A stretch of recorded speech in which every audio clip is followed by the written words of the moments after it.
Yes, this is my review for James Gunn's The Suicide Squad.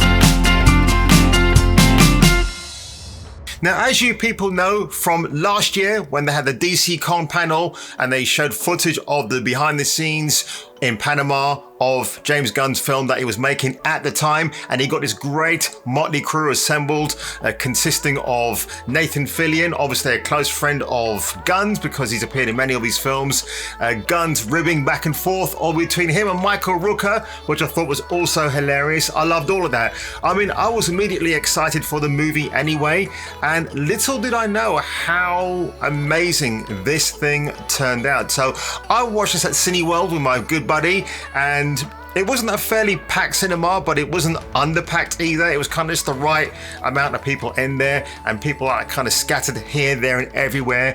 So my impressions of this film, I mean, for one thing, I'll say one thing, okay? Like, the trailer that used to, or the trailers that we've seen, you know, they're not clickbait trailers. Everything you see in the trailers are in the movie. Now, I say this because you remember the Rogue One trailer where you saw Jyn Erso standing at the edge of the platform, that big Imperial fighter comes up. Imagine my disappointment when I went to watch that movie and that scene wasn't in it. I mean, there was no excuse really. Disney could have shot that scene in, but no, they just want to get people to come into the audience, pay their money, and leave disappointed, which I was, even though I like that film quite a lot. But going back to this movie, yeah, you know, Warner Brothers don't pull any dirty tricks like that. What you see in the trailer is what you get in the movie. And you know what? Where do I even start with this cast? This cast is so amazing. But Idris Elba as Bloodsport, aka Robert Dubois. He is fantastic from start to finish. I mean, the guy has so much scenery to chew. I mean, even when he's doing, you know, close-up acting and stuff, you can literally see spit flying through his mouth because he's so pissed and angry. That's what his character is going through. I gotta say, like, Viola Davis, wow, she gets a lot more scenery to chew in this film. She really does. She was underutilized in David Ayer's Suicide Squad from 2016, but since there is a fabled director's cut of that movie, she probably has more scenes in there. But whether that version sees the light of day, no one's gonna really know at this point. Margot Robbie as Harley Quinn, this is the definitive version of Harley. I will tell you that right now. Forget what we saw in Suicide Squad, forget what we saw in Birds of Prey and the one fabulous emancipation of that bird. They've hit it. They've struck gold. Like, this is third time lucky. James Gunn has looked at that. He's rewritten a few things, and it is, yeah, he's nailed it. She's nailed it. It's fantastic. You get to see why she's very cautious about meeting a new fella and accepting them into her life. You actually see that, which is really good. I think she's got a real thing for Rick Flag. You do see a hint of that in the trailer, and there might be glimpses of it here, but it's never fully explored. I will say as well, like, the narrative is also really well told because it's not linear. And by that, I mean, you'll see one event happening and it backtracks to a few hours before that event, and then it all melds together. It's awesome. Daniela Melchor, the Portuguese actress who plays Ratcatcher #2, I thought she was phenomenal. She's got really good chemistry with Elba and the rest of the cast. I got to see the CGI rats. Awesome. I've never seen CGI rats done so well.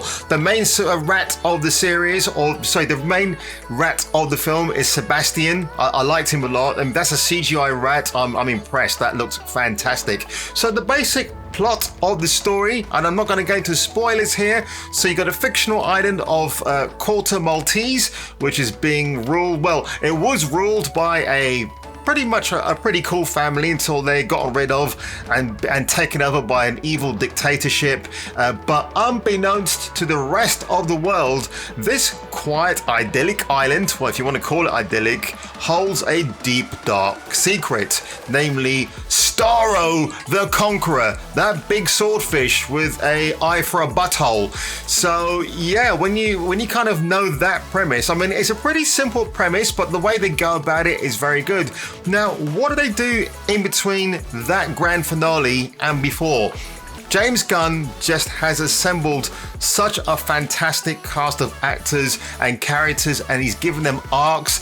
Now, I will say David Dastmalchian, my man, as Polka Dot Man. There's some imagery that's associated with him, and I never got it at first what it all meant until the third act, and then it all came together. I felt such a fool because I didn't quite understand what that was, and then of course you kind of get it. I'm not familiar with the character of Polka Dot Man. Obviously, if you read the comic books, they do explain the origin.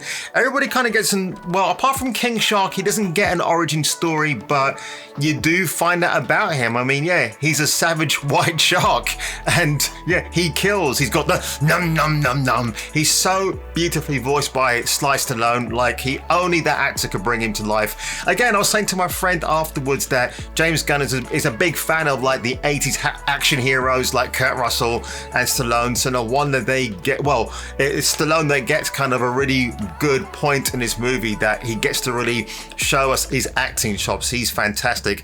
Nathan Fillion is great as TDK, you know, Jai Courtney, you know, as Captain Boomerang. They're all really, really good. And you know, I can't praise the special effects enough. They are so good. The soundtrack is killing it on all levels. One of my main criticisms about Guardian of the Galaxy 2, it was a really weak ass soundtrack. I didn't like any of that at all. It should have had a bit more of a Van Halen, sort of Metallica, some glam rock, Cinderella kind of music thrown in there for the hell of it, or just to have a purpose. But the music here, it has really great purpose. In fact, I was almost tempted a couple of times to pull up my cell phone, get Shazam, but you know, the soundtrack is available on Watertown Music, courtesy of Warner Brothers. So you know, if you want to check it out, I'll tell you, it's really, really awesome. There is a post-credit scene, and you know, for once, it's not a dumbass post-credit scene where you'd get an ant playing drums, because who the hell wants to see that when they've kind of enjoyed or half enjoyed the movie?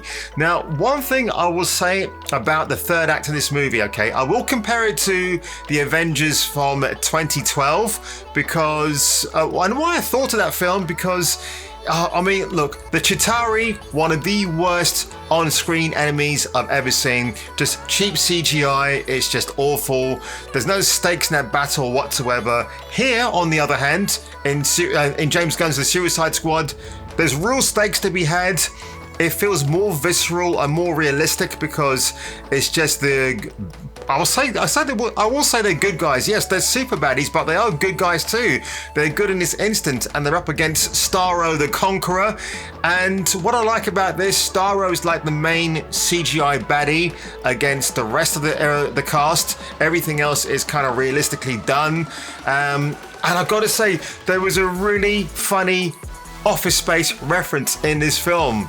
I kind of got it because nobody else in the audience understood that joke.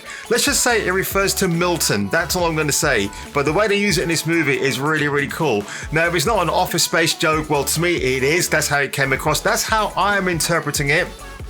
But overall, I will say as well, I mean, this is definitely a hard R-rated movie. Wow, I mean, faces get blown off, everything gets blown off, and I can't really go into the rest without putting you off your meal, but there were some genuinely funny moments. John Cena, I mean, I'm quoting his phrase now, he is the douchebag Captain America. He does live up to that, he really does, and there's really funny moments between him and Idris Elba's Bloodsport, because they're competing with each other who can get the best kill. There's actually a really good payoff to this in the third act, which I really, really appreciated. And I can't say much more than that on this film. It's like, it is such a glorious... It's the sick mind of James Gunn, and you can see it here. It's glorious, it's messy, it's well told. Even as my friend said, like, for 2 hours and 13 minutes, this film just flies by, man. It really does. And you know, King Shark, what a cutie. I love that guy. He's awesome. David Dastmalchian, he just brings it home. You know, the bit where he says, "I'm a superhero." It's like, yeah, you really appreciate that. And of course, Idris Elba doing the BFG moment at the end. And of course, when I say BFG, I mean the big effing giant from Doom and the Rage games, that gun that suddenly becomes massive. You know, you say that for a very special occasion, and obviously they saved it here. And look, if they're going to make a sequel to this film, I think this film will be very successful. You got to bring James Gunn back. I know James now has to do Guardians of the Galaxy 3, and I know he's looking forward to that, but I hope when after he's finished that, he can jump back off that and go back into this, because I want to see a sequel. The post-credit scene does set up something nicely for Peacemaker going forward. I like it. It's a cool scene. It's very well acted. There are some shock moments in this movie. There's some surprising moments. There's some laugh out loud moments. So my final verdict today for James Gunn's The Suicide Squad, it is a perfect 5 out of 5 hot dogs. Okay. So guys, I hope you enjoyed this video review today. If you want to see more content like this, do hit that like button below. Do smash that subscribe button, and I'll see you real soon.